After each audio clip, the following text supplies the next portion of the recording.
JNU, Jadavpur কিংবা কলকাতা বিশ্ববিদ্যালয়, বামপন্থীদের তথাকথিত মুক্তচিন্তার কারখানা কি কেবল হিন্দু সংস্কৃতির জায়গা নেই? যেখানে ইফতারের অনুষ্ঠান হয় সেখানে রামচন্দ্রের নাম নিলেই কেন ধর্মনিরপেক্ষতা বিপন্ন হয়? বামপন্থীদের দ্বিচারিতা বা ভণ্ডামি নতুন নয়। হিন্দু সংস্কৃতির বিরোধিতা তারা প্রথম থেকেই করে আসছে।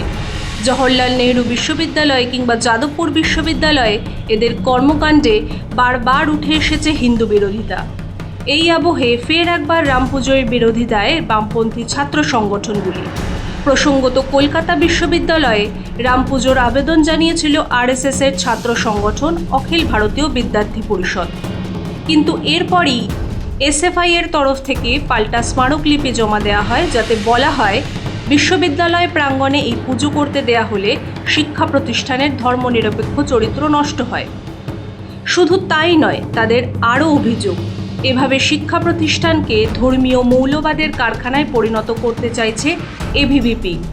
প্রসঙ্গত, গত বছরও বামপন্থী ছাত্র সংগঠনগুলো জওহরলাল নেহরু বিশ্ববিদ্যালয়ে দুর্গাপুজোর শোভাযাত্রায় হামলা করে বলে অভিযোগ।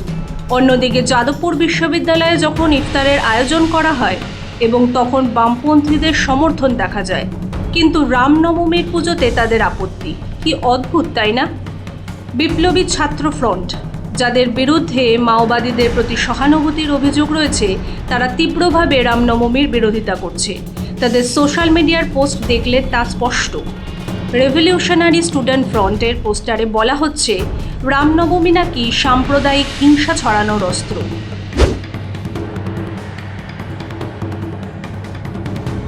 অথচ রামনবমী হিন্দু সমাজের কোটি কোটি মানুষের ধর্মীয় আবেগের সঙ্গে জড়িত। প্রতি বছর এই উৎসব শুধু ভারতেই নয়, বিশ্বের বিভিন্ন দেশেও পালিত হয়। ভক্তরা এই দিন রাম পুজোয় মেতে ওঠেন এবং মর্যাদা পুরুষোত্তম ভগবান রামের আরাধনা করেন। ভারতবর্ষ সেই দেশ যেখানে প্রত্যেক দেশবাসী চান তাদের সন্তান হোক রামের মতো, রাজা হোক রামের মতো ন্যায়পরায়ণ। তাই রামরাজ্যের ধারণা এত জনপ্রিয়। বামপন্থী ছাত্রনেতা স্বর্ণাভ ভট্টাচার্যের প্রোফাইলটা দেখুন। রাম বিরোধী এই বামপন্থী ছাত্রনেতার নামের পাশে আরবিতে কিছু একটা লেখা। কভার ফটোতে প্যালেস্টাইনকে স্বাধীন করার সংকল্প। এগুলোর সঙ্গে তারা বাংলা ও বাঙালির যোগসূত্র করেন, অথচ রামনবমী পালন সাম্প্রদায়িকতা। এসআইআর বিরোধী ধর্নায় হঠাৎই রাস্তায় বসে ইফতার করতে শুরু করে মোহাম্মদ সেলিম, কিন্তু তার দলের ছাত্র সংগঠনের যত আপত্তি রামনবমী পালনকে কেন্দ্র করে। বামেদের এই দ্বিচারিতা কেন? ইফতারে হ্যাঁ আর রামনবমীতে না।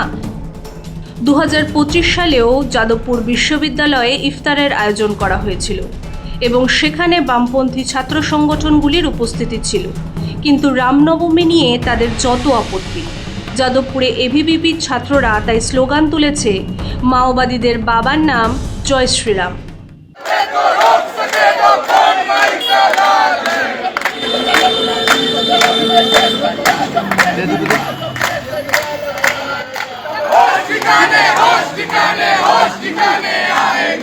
কলকাতা বিশ্ববিদ্যালয়েও একই চিত্র দেখা গেছে। বিশ্ববিদ্যালয় কর্তৃপক্ষ রাম পুজোয় অনুমতি না দেওয়ায় কলেজের মেন গেটের বাইরে পুজোর আয়োজন করে এবিভিপির ছাত্ররা। সেখানে তারা মর্যাদাপূর্ণভাবে ভগবান রামের আরাধনায় অংশ নেয়। আপনার কি মনে হয় না যে শিক্ষাঙ্গনে এই সিলেক্টিভ সেকুলারিজম বন্ধ হওয়া উচিত? আপনার মূল্যবান মতামত কমেন্ট করে জানান এবং এই ভিডিওটি বা পোস্টটি শেয়ার করে বামপন্থীদের মুখোশ খুলে দিন।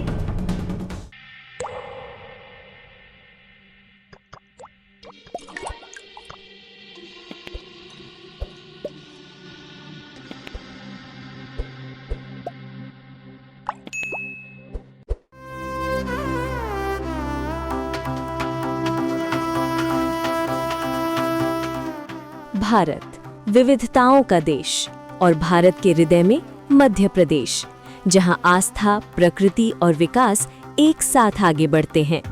प्रधानमंत्री नरेंद्र मोदी जी का विजन पर्यटन को केवल भ्रमण नहीं, आर्थिक सशक्तिकरण का माध्यम बनाना, और उस विजन को जमीन पर उतारने का संकल्प मुख्यमंत्री डॉक्टर मोहन यादव का मिशन।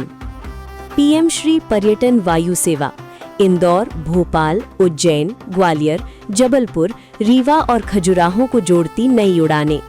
तीर्थयात्रियों और पर्यटकों के लिए बेहतर सड़कें, ठहरने की आधुनिक सुविधाएं। महाकालेश्वर ज्योतिर्लिंग आस्था का कालजयी केंद्र। ओमकारेश्वर ज्योतिर्लिंग अद्वैत चेतना का तीर्थ। अमरकंटक नर्मदा का उद्गम। चित्रकूट राम कथा की पावन भूमि। Kanha tiger reserve, Bandhavgarh tiger reserve, Pench tiger reserve, प्रकृति संरक्षण के साथ इको टूरिज्म का विस्तार। कूनो और गांधी सागर वन्यजीव संरक्षण की नई पहचान। प्राणपुर, सावरवानी और लाडपुर खास सर्वश्रेष्ठ पर्यटन ग्राम। चंदेरी का क्राफ्ट हैंडलूम टूरिज्म विलेज रोजगार और परंपरा का संगम।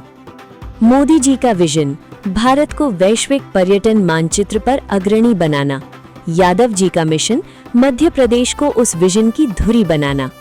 मध्य प्रदेश आस्था, प्रकृति और विकास का संगम।